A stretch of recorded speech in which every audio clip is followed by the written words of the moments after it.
Like many, I recently picked up Tribes of Midgard as the free PlayStation Plus game of the month, and I have been unable to put it down. It is the only game that I've played through the entirety of May. It's truly an inspired mix of top-down action RPG and roguelite survival game. I cannot recommend the game enough, but that isn't why I'm making this video. No, I'd like to speak directly to the devs if possible. This game has such potential, but if that potential is to be realized, I feel there are things that must be improved if Tribes of Midgard is to have any kind of longevity. Let's start by identifying what I think should be your top priority. Of all the people I've spoken to, the consensus seems to be that runes are a mess, with many people opting to limit their progression as to not pollute their RNG pool. The way I see it, runes are what should be the most dynamic aspect of the game, but far too many of them are useless, and there's far too much of an emphasis on RNG. There is very little synergy to speak of, and it is difficult to reliably plan a coherent build around what runes you may find. I think there are lessons to be learned from games like Supergiant's Hades, another game I highly recommend by the way. Hades has a very streamlined system of boons. They're designed to work together and make each run feel different from the last. Every boon is useful and can create unique combinations drastically affecting how you approach a run. Equally importantly, the player has some agency over what boons you acquire, being given a choice of 3 different boons selected from a small pool of random boons. While this provides a template, it is by no means the only solution. Other potential fixes include trading runes with fellow Einherjar, purchasing runes from a vendor, or simply balancing the drop rates and removing the aforementioned useless runes.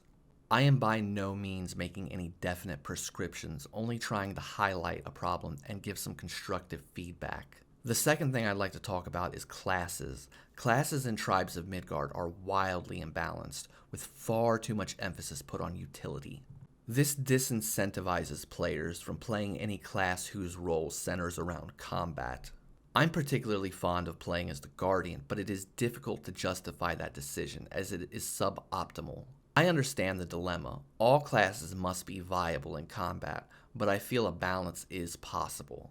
It's all about designing the game around the classes.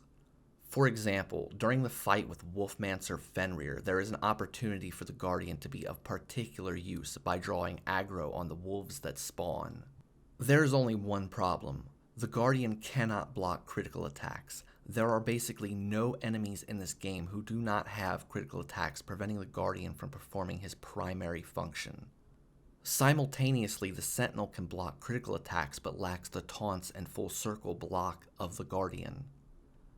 If I had to hazard a guess, I would suppose that at some point during development, the Guardian and Sentinel were once a single entity.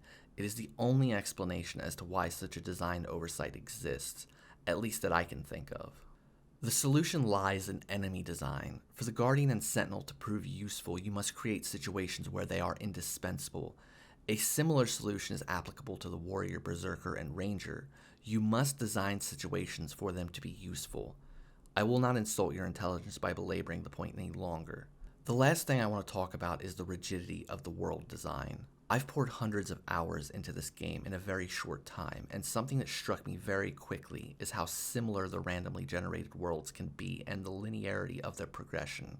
This is because too many of the essential resources are not evenly distributed, and mini-maps will have a kind of starfish shape, with many narrow roads branching out from the village leading directly to an important structure or biome. It would be nice to see some diversity in map generation, like instead of having one large centralized landmass, what if it was possible to have 2 or 3 different large landmasses? This could potentially break the order of events, forcing you to prioritize the shipyard in order to make progress.